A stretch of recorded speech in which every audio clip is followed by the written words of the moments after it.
قاعدة لو استخدمتيها من النهاردة مع كل مرة عايزة تروحي تاكلي فيها علشان انتي زهقانة تعبانة غضبانة اي حاجة مضايقاكي، هتخلي اكلك العاطفي يقل بنسبة 50% وبدون ما تستخدمي الارادة. ده اللي هنعرفه في فيديو النهاردة. مع كل مرة بتلاقي نفسك عايزة تروحي تاكلي علشان انا متضايقة تعبانة زهقانة وبتاكلي كميات كبيره، بترجعي تلاقي نفسك بعدها بتقولي يا ريت كان عندي اراده، انا عندي مشكله، انا ما بعرفش التزم، انا فاشله، انا مش نافعه في حاجه، والدايتس ده مش لعبتي ومش كاري. ولكن النهارده انا جايه اقولك طريقه جديده تستعمليها وتبداي تستعمليها من النهارده، هتساعدك جدا ان انت تقللي من فكره ان انت بتاكلي وانت مش جعانه لاي سبب من الاسباب.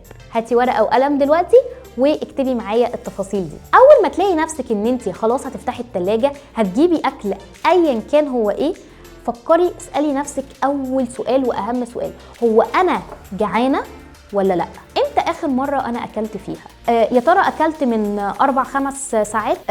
يا ترى عملت مجهود كبير زياده عن اللزوم في خلال الفتره اللي فاتت؟ يا ترى انا اصلا ما فطرتش ومقضياها قهوه وبسكويت وخلاص، ولا انا بعمل ايه؟ لو لقيتي نفسك ان انت جعانه طبعا روحي كلي، بس وانتي بتاكلي جربي ان انتي تعملي وجبه متكامله لنفسك، او على الاقل تبقي موفره عندك في البيت سناكس، زبادي، رايب، فاكهه، عندك مكسرات، ميكس من بين كذا حاجه مع بعض، بس تكوني بتاكلي حاجه بتشبعك.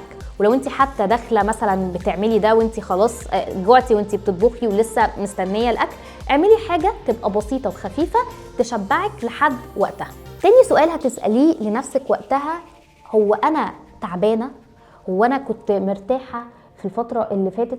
طب هو انا مجهده، عملت مجهود كبير قوي ومحتاجه اني ارتاح؟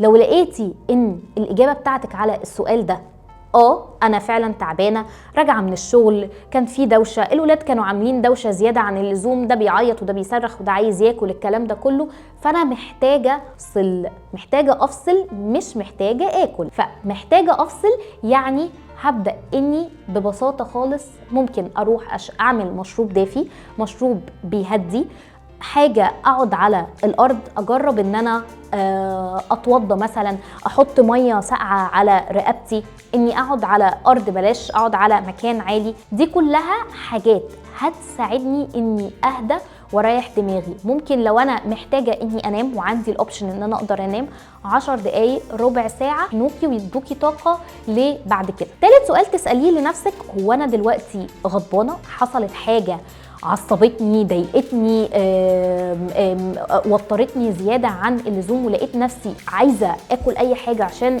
اكتم غيظي؟ الوقت ده هو انسب وقت تتحركي فيه من مكان، او على الاقل نطيلك نطتين، شغلي اي اغنيه، اعملي اي حاجه طلعي الطاقه دي بيها بدل ما تطلعيها. رابع حاجة، لو انا حاسة ان في اخر اليوم حاسة ان انا محتاجة حاجة تكافئني، او ان انا ما عملتش لنفسي مثلا اي حاجة خلال اليوم اعتني بنفسي بيها، فانا هنا محتاجة ان انا يكون يا اما لو انا حاسة بوحدة هكلم حد من قرايبي، اصحابي، مامتي، اختي، وات ايفر مين، بس اكلم حد، الاقي نفسي حد بحبه افضفض معاه، اتكلم معاه شوية علشان الشعور ده يروح. او اقدر ان انا اتفرج على حاجة انا بحبها، حاجة مسلية، حاجة مضحكة. لو انا بحب الاكتيفيتيز المعينة، اكتيفيتيز زي الكنفا، كروشيه، تريكو، الحاجات اللي زي دي، اقدر ان انا اعمل حاجة زي دي.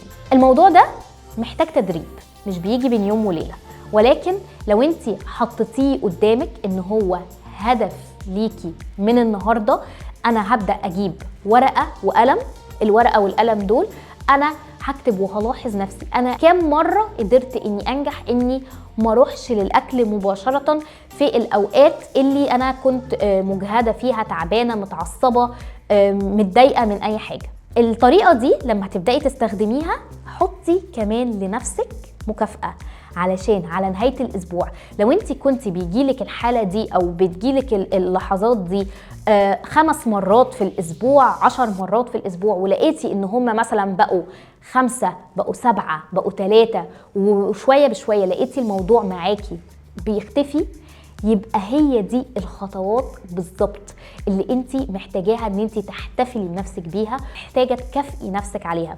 والمكافاه مش هتبقى اكل. شوفي انت نفسك تحققي ايه، او نفسك تجيبي لنفسك حاجه، تشربي حاجه، تخرجي في مكان، بس وات ايفر، وهتبقي حاطه في دماغك ان دي حاجه علشان تكافئي نفسك بيها على اللي انت عملتيه. وشويه شويه هتتكون العاده دي عندك، وما تلاقيش نفسك تلقائيا بتروحي للاكل.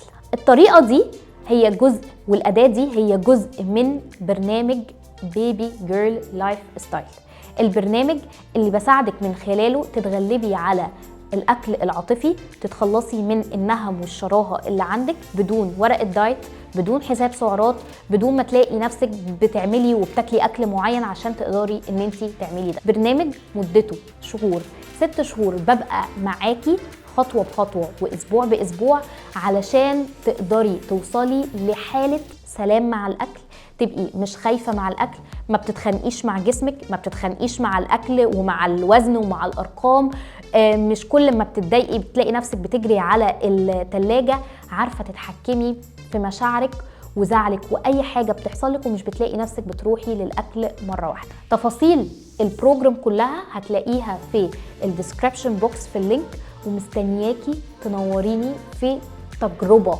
مش هتلاقيها في اي حته تانية. ولو عجبك الفيديو ده ما تنسيش تعملي له لايك وتعملي سبسكرايب للقناه لو انت لسه ما عملتيش، وتفعلي زرار الجرس، واستني كل جديد بيجي من القناه بتاعتي. وميرسي.